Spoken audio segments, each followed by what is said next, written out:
Good morning. Good morning. Got several announcements in the bulletin. I'll not read those all to you, but notice that we've got a note from one of our secretaries, Jill Ferguson, who is moving on to full-time employment elsewhere. Has a wonderful note there. We're going to miss her. I think she's still got maybe a week or so. Not sure. But at any rate, you might want to drop her a note and indicate your thanks to her for her service for these 2 years. A lot of changes on our night services in the upcoming months because of special days and so forth. Just pay attention to that. The only one that's coming up soon will be our Mother's Day. Now, we did have some birthdays this week, I understand. Our daughter Ashley Eaton had a big birthday. I don't see her yet. That's the way it is. The young folks, they have a birthday and they're out of kilter for days and days. Charles Marlowe had a birthday this week. Isn't that great? Now, this next one, I wondered what happened at my house. Some of you may have heard we had a big tree fall down. Been there over 100 years. And it fell down yesterday morning. Why would over 100-year-old tree just suddenly decide to fall down? It had wind the night before, but that didn't blow it down. What would cause such an earth-shattering situation? And I learned that Linda Crump had a birthday.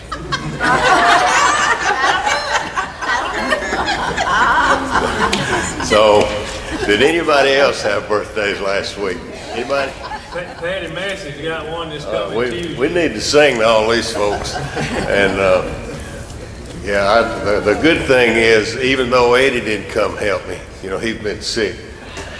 All our neighbors did, so we're in good shape. Brother Eddie, lead us in a birthday song for these folks. Here we go. Happy birthday to you. Happy birthday to you. Happy birthday, God bless you. Happy birthday to you. Amen. I like that flourish. Let's bow together for a moment of prayer. We'll have our welcome time during our course this morning. Let's bow together. Father, we're very grateful for this day that you've given us, for the opportunity to worship you in spirit and in truth, for the great privilege we have to fellowship with one another. Thank you so much for this congregation, for the faithfulness through the years that has been demonstrated by so many. Thank you for the heritage we've been given. Pray that you would grant to us an extra measure of your grace and strength to carry it forward to the next generation. Lord, we love you. We praise you in Jesus' name. Amen. And we want to say a special welcome to those who may be our guests today. And the way we greet you, we'd like to ask you to remain seated and want our members to stand right now. If you're seated, our ushers will give you a card. If you would fill that out and drop it in the offering tray. And then all of our folks are going to come and greet you, and they're going to greet one another right now as the choir leads us in a chorus.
Why I love him so. Oh, Jesus is the sweetest thing I know. While you're going back to your seats, get number 330. Let's sing all first, second, fourth, and fifth verses, please.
And then I want us to sing the last verse a cappella, please. Let's stand as we get ready for our offering this morning.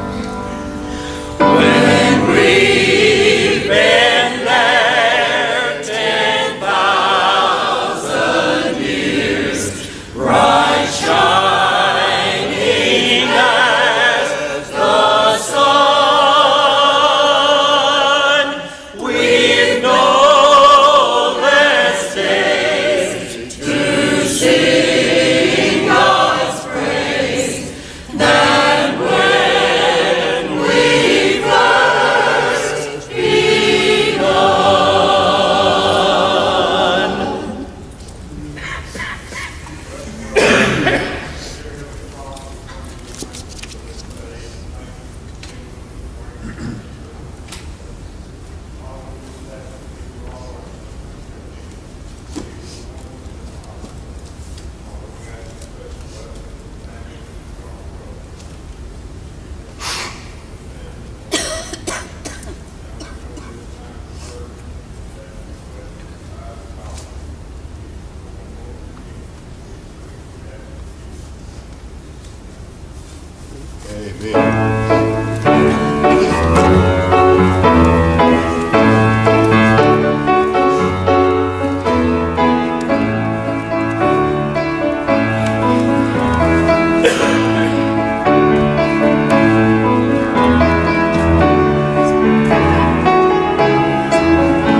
under the weather this week, so if my voice plays out, y'all just keep going right on, because that acapella was really good a while ago, so y'all just keep it up.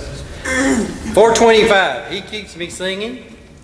Let's do the first, second, and last verse of that before the choir brings the special. And be keeping the 22nd on hand for the choir festival that'll be here at our church. There's within my heart a melody, Jesus is the sweet and Lord. When I am breathing, He's me still, in the frozen and cold. Jesus, Jesus, Jesus, sweetest name I know, fills my every longing. He's me singing as I go. All my life was wrecked by sin and strife. His love fills my heart with pain.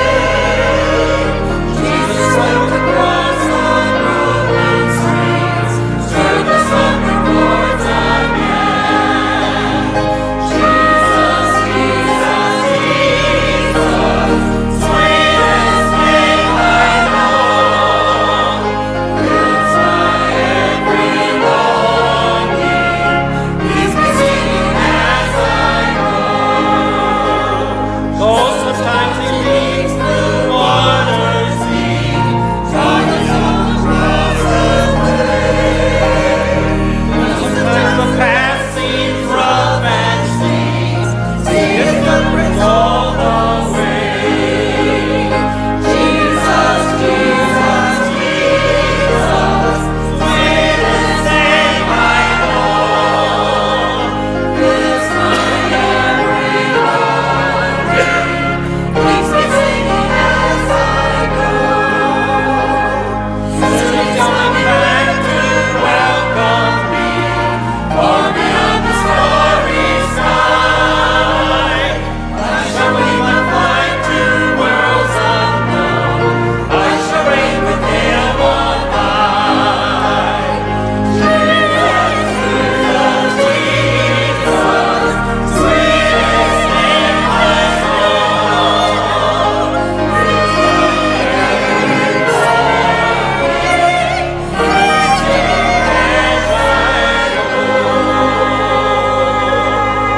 Listen now as the choir brings Glorious City of God.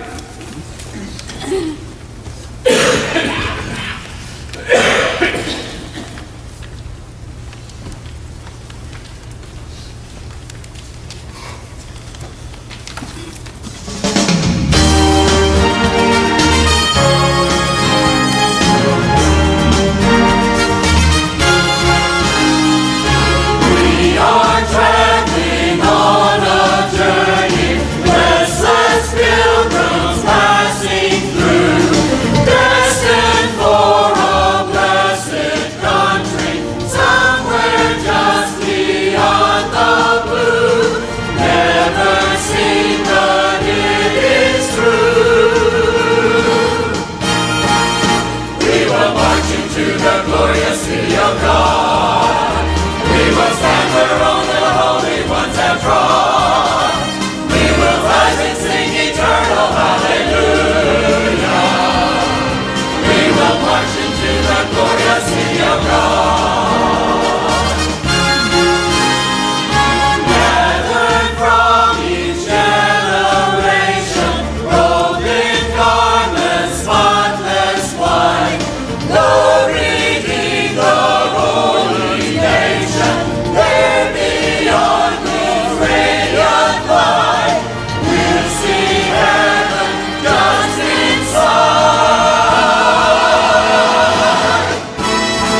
like those, because I like those kind of songs. Number 142, There is a Fountain. Let's do the first, second, and last verses, please, of There is a Fountain.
Well, amen. Thank you so much, musicians, Brother Eddie. Great to be in God's house to worship Him with great hymns, wonderful songs.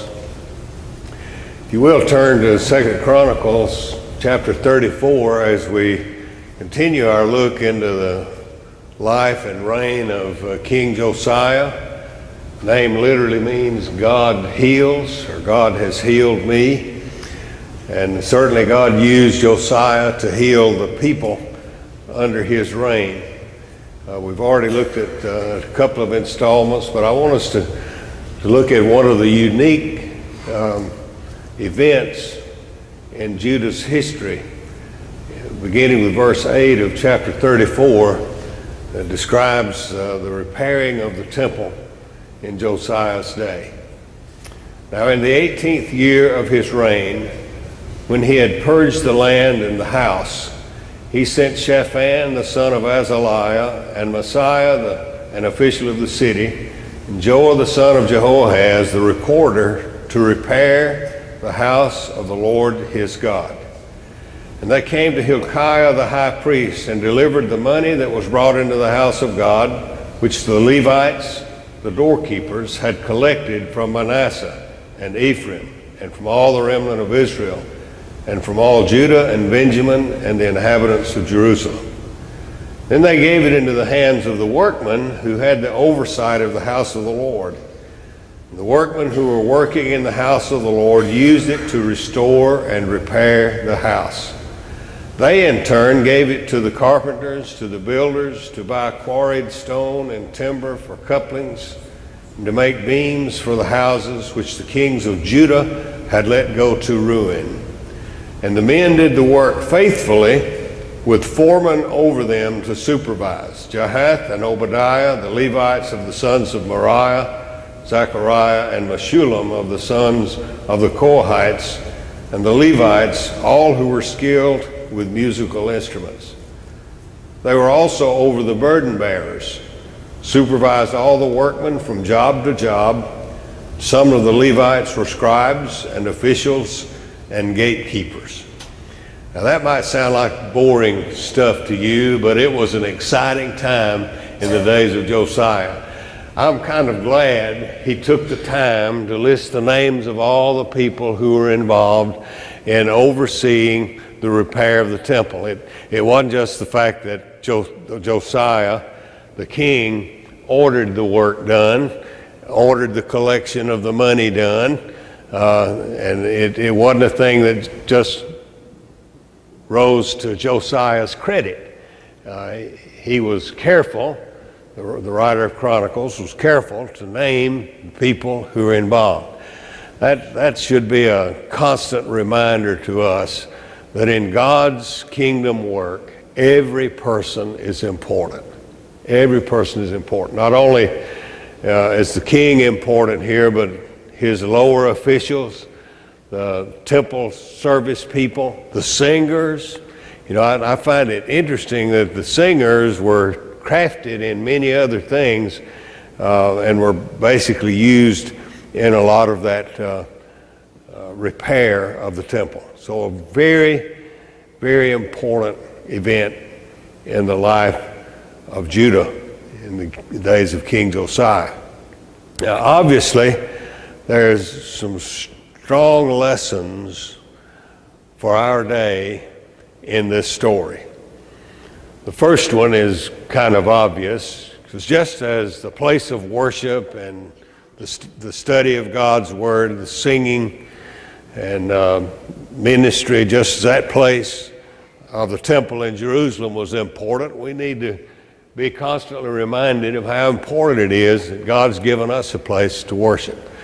Now, I know that in the beginning there were no grand church buildings erected for the church. Most churches met in people's houses, but you can imagine how that would need to change over time. Any of you ladies like to have a church meeting in your house? Not just on Sunday, but maybe many days during the week for prayers. I mean, you know, your hospitality can just go so far. You know, I can just imagine some of the words to the husband on Saturday night. If we got to put up with this crowd again tomorrow, they just mess up everything. They drag in I hope it doesn't rain. They'll bring the mud in.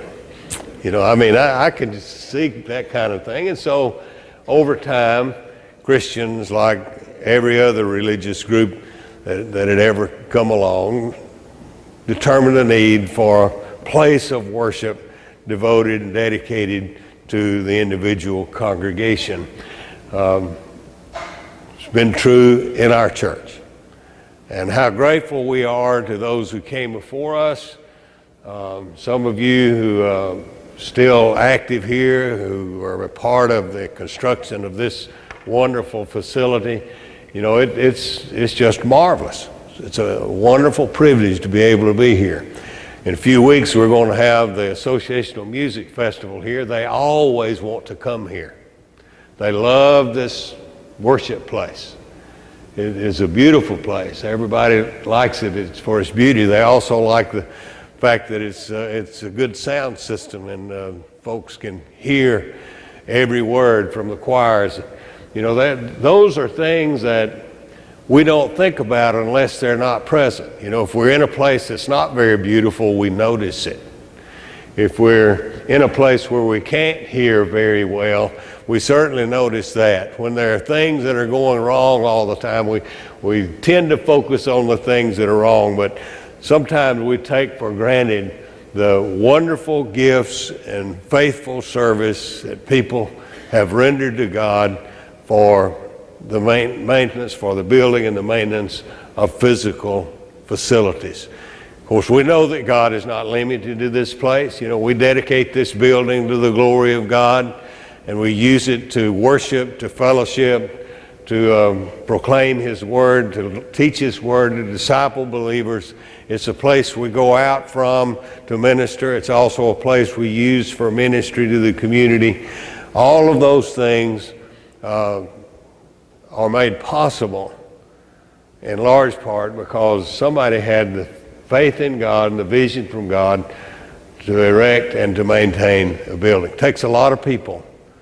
It takes a lot of people to keep something like this going, and we're so thankful for folks that do that. Not only the staff, which not very big anymore, is it, Eddie? But that's all right. It's all right. It doesn't need to be big. But also all the volunteers. You know, we couldn't have Sunday school without faithful teachers who volunteer, class members who invite others to come, who do all the things that go unnoticed. We couldn't have a food ministry unless we had volunteers, unless our church was generous to provide the food that is given with the gospel of folks in our community. We couldn't have a youth ministry without workers who are here. You can't just invite young folks in and turn them loose in the gym. You just can't do that. It takes people to get anything done, and I'm so grateful. I am so grateful to all the folks who volunteer and work and serve and minister in the name of Jesus in this place. It's important. It's important. The kings of Judah had allowed the temple to fall into disrepair. May we not ever be guilty of that. Amen. But there are some other lessons that are just as important, maybe even more important in my thinking, that we gain from Josiah's experience of repairing the temple. The temple in Jerusalem was a place that God had established for His own name and for His own name's sake. He intended for His name to abide there forever, but that temple no longer exists. It was torn down by the Romans. It has never been rebuilt. It may be rebuilt toward the end of time. Not sure about all of those things that are taking place. I know a lot of people have every chart and everything listed down there, but you know, I'm one of those that believes that God's going to take care of all that in His time. But what I do know is that God's design for a temple was not for a building in Jerusalem. God's design for a temple is you and me. Look at 1 Corinthians chapter 3. Paul is talking about a wonderful truth when he declares that we are God's fellow workers. You, the church, the people of God, are God's field. You are God's building. He is giving an illustration. We're like a building. He's not talking about this building of bricks and lumber and all that kind of material. He's talking about the building of the people. We are like a building. And in 1 Corinthians 3, he says, according to the grace of God, verse 10, which was given to me as a wise master builder, I laid a foundation, and another is building upon it, but let each man be careful how he builds upon it. There's only one foundation for the church, for the congregation of God, and that is Jesus Christ. But each person who serves the church is a part of building up that congregation. We're building each other up for the glory of God. In verse 16, he goes on to say, do you not know that you, that's a plural you, all of you together, you are a temple of God, and that the Spirit of God dwells in you. The Spirit of God dwells in this congregation. And this congregation is a temple of the Holy Spirit. There are literally thousands of other congregations who are temples of the Holy Spirit. It doesn't mean that the Holy Spirit lives in this building, but he lives among all of us as we live and serve in the world. And he says, if anyone destroys the temple of God, God will destroy him, for the temple of God is holy, and that is what you are. We all together, as the church of the Lord Jesus Christ, are a temple of the Holy Spirit of God. How important is that? Look at Ephesians 4, and you'll see another illustration about the church. In verse 7, he says, to each one of us, grace was given according to the measure of Christ's gift. In verse 11, he describes these gifts. And he gave some as apostles, and some as prophets, some as evangelists, some as pastors and teachers, for the equipping of the saints for the work of service, to the building up of the body of Christ. Now that is indeed a description of the function of the church. Jesus has given gifts to the church. First gift was he himself as the foundation, and the Holy Spirit to inhabit the presence of the people of God. And each one in the congregation is important. Each one uses the gift of God's leaders to be built up, to be equipped for the work of service that builds up the body of Christ. And here he goes on to describe the result of that building up, until we all attain to the unity of the faith and of the knowledge of the Son of God, to a mature man, to the measure of the stature which belongs to the fullness of Christ. As a result, we are no longer to be children, tossed here and there by waves and carried about by every wind of doctrine, by the trickery of men, by craftiness and deceitful scheming. But speaking the truth in love, we are to grow up in all aspects into him who is the head, even Christ, from whom the whole body, being fitted and held together by that which every joint supplies, according to the proper working of each individual part, causes the growth of the body for the building up of itself in love.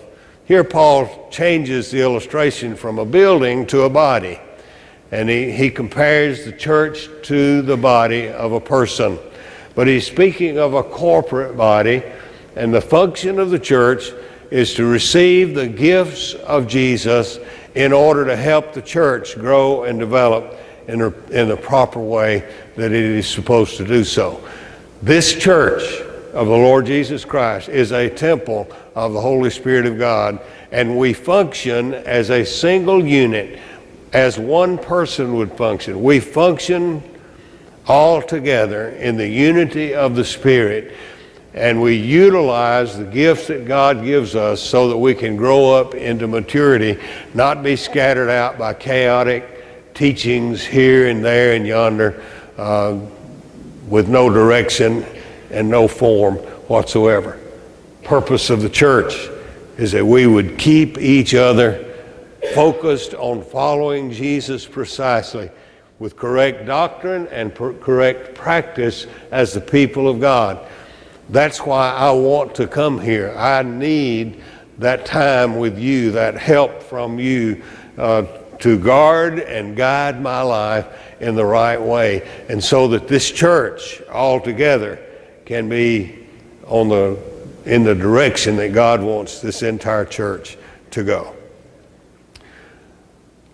But God's expression of the temple is not only that building in Jerusalem that is now torn down, not only is it local congregation, that there are tens of thousands of local congregations that are temples of the Holy Spirit, but in 1 Corinthians 6 he talks about another temple of the Holy Spirit. Look at verses 19 and 20. Do you not know that your body is a temple of the Holy Spirit who is in you, whom you have from God, and that you are not your own, for you have been bought with a price? Therefore, glorify God in your body. Not only are we all together a temple of the Holy Spirit of God, but each individual one of us, our body, is a temple of the Holy Spirit of God.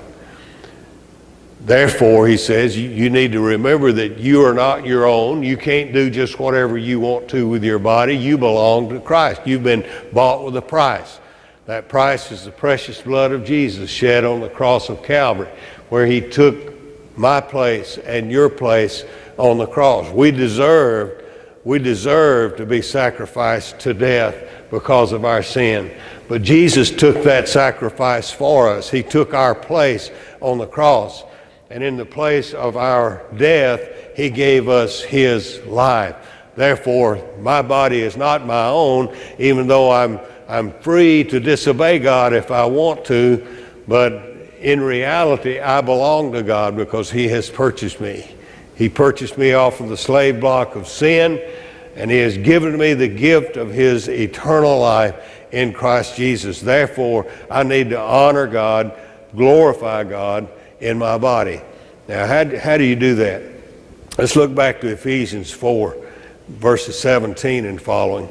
This is a long scripture, but we're going to cover it real fast. I don't want you to get worried. How do we make our bodies a proper temple in which the Holy Spirit can live? If you don't do that, you grieve the Spirit, you quench the Spirit, you discourage the Spirit, you put a damper on the Spirit's influence and control in your life. You know, if you want to be used to the maximum for God's glory, this is what you need to do. Verse 17 of Ephesians 4. This I say, therefore, and affirm together with the Lord, that you walk no longer just as the Gentiles also walk in the futility of their mind. In other words, this is not something you just decide to do in your mind. You know, if everybody did that, there are almost 7 billion people in the world, so there'd be 7 billion directions for people to go. There would be no central truth. There'd be no objective truth. Everybody would be right. All 7 billion would be right. And then, if you do that, you have chaos. He said that's not the way to do, like the Gentiles who walk in the futility of their mind, being darkened in their understanding. That simply means they can't understand. Apart from the miraculous work of God in my life, I only see things as I want to see them.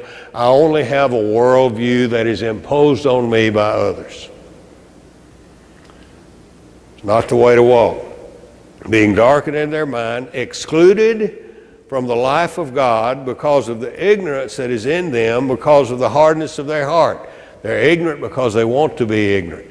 They're ignorant because their heart is hard toward God. And they have become callous, have given themselves over to sensuality for the practice of every kind of impurity with greediness. But you did not learn Christ in this way, if indeed you have heard him and have been taught in him, just as truth is in Jesus, that in reference to your former manner of life, you lay aside the old self, which is being corrupted in accordance with the lusts of deceit, and that you be renewed in the spirit of your mind, and put on the new self, which in the likeness of God has been created in righteousness and holiness and truth. So he gives a further illustration to us about how we are to allow our bodies to be a proper dwelling place for the Holy Spirit. He said it's like changing clothes.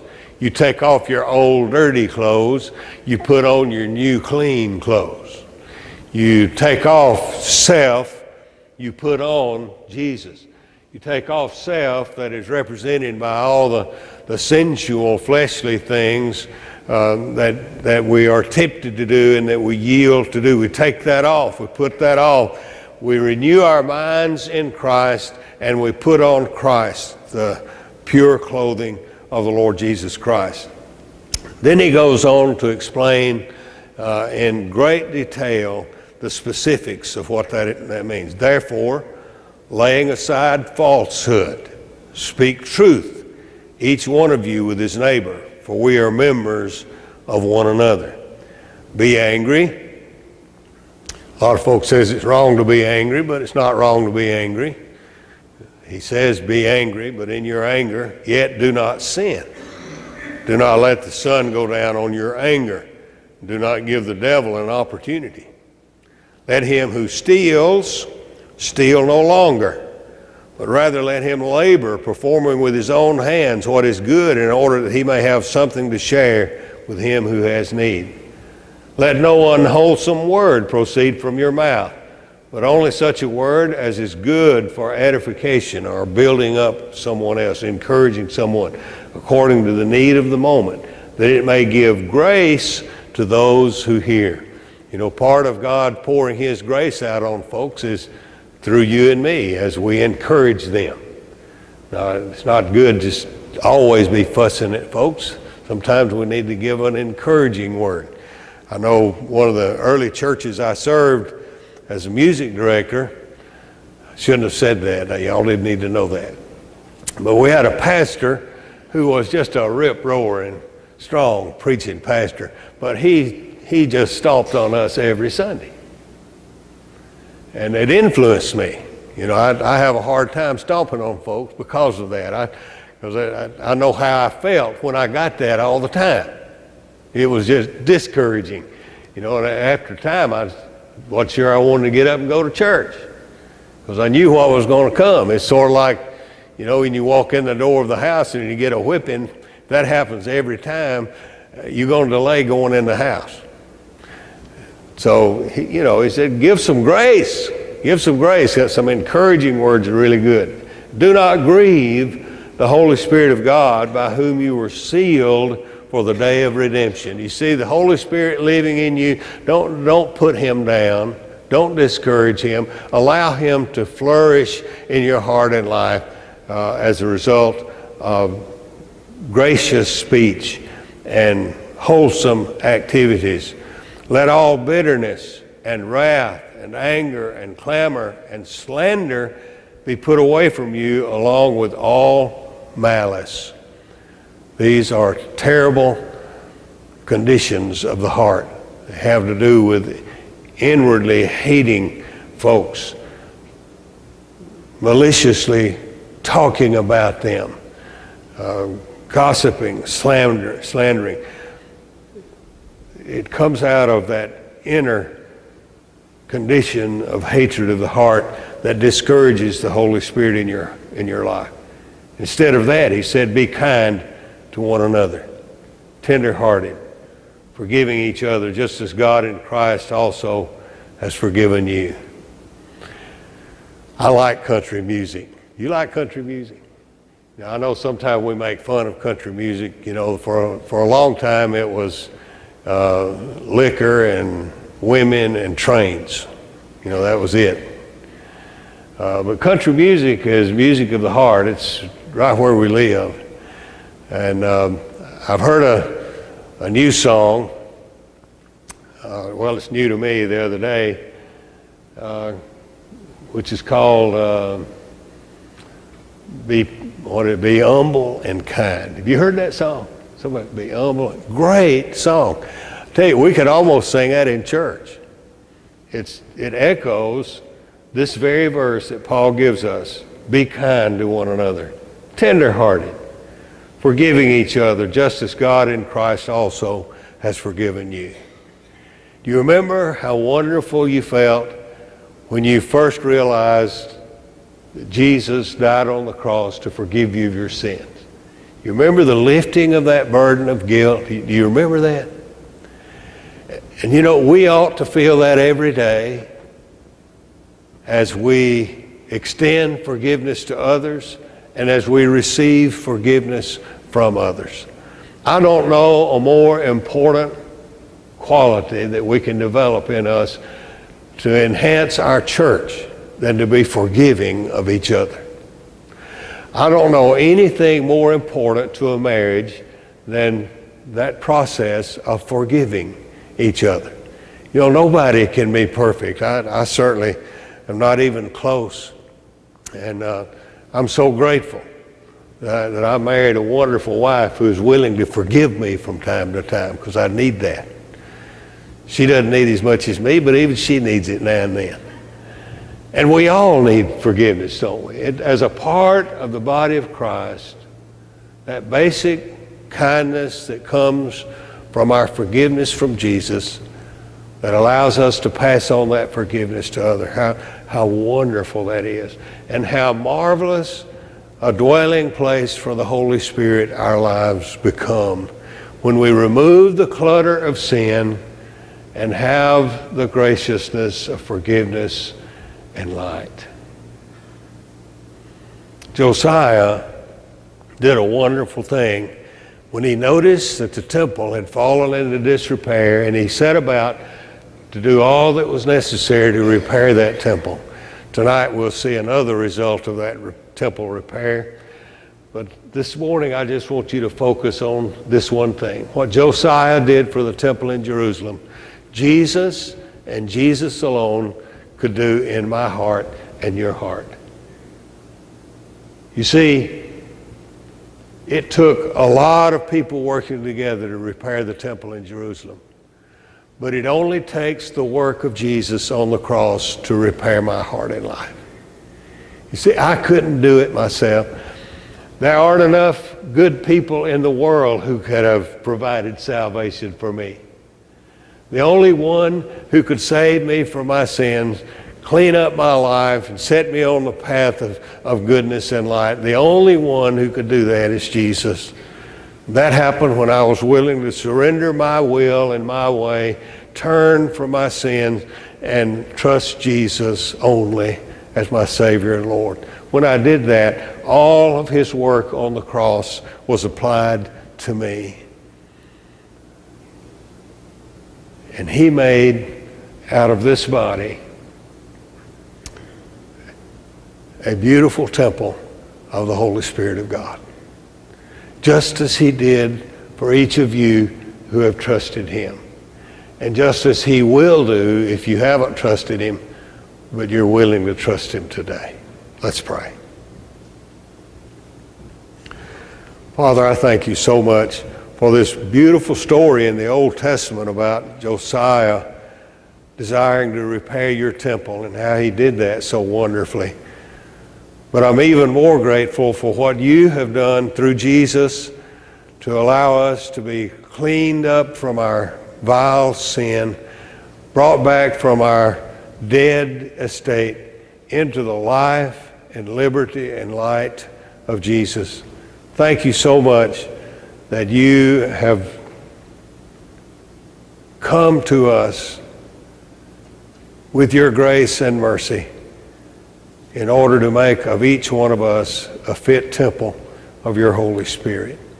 Thank you for that. If there are those who haven't made that commitment publicly today, I pray that you will bring conviction to their hearts, draw them to yourself, and give us the joy of celebrating with them and with the angels in heaven over each one who repents and trusts Jesus today. For we ask it in his name. Amen. I want to invite you to stand. Brother Charles and I will be here at the front to help you with any public decision. Our hymn is number 307, one of the most beautiful invitation hymns ever written, Just As I Am. You come as Brother Eddie leads us.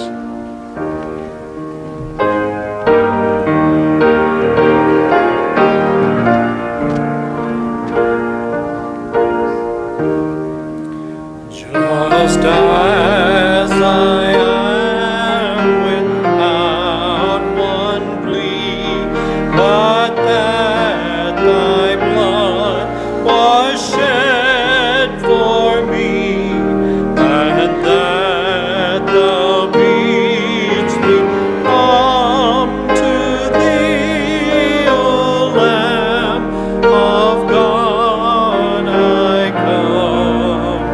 I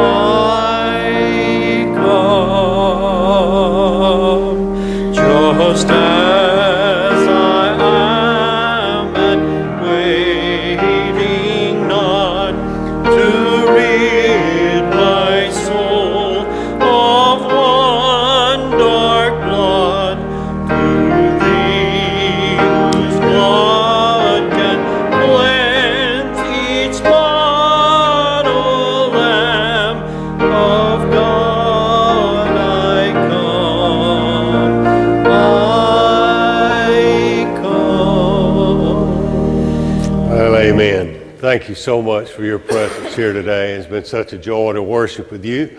Hope you'll be back this evening at 5:30. I know that's a different time. We hadn't fixed our sign yet, but we'll get around to that. 5:30 this evening as we continue to look into the life and reign of good King Josiah. Hope you'll be back for that. I do want to mention a couple of our folks to you to add to your prayer list. Brother Ed Bates, taking a turn from the worst. They have him in palliative care now at UAB, so do pray for him and his family. And Brother Bobby English had to go back to the hospital yesterday, I think, and is in intensive care, so do pray for those as well as others that are on our prayer list. Amen? Amen. Thank you. We've got a great benediction song. You know it. It's right up here. God is so good. Let's sing it together as we go out. God is so good.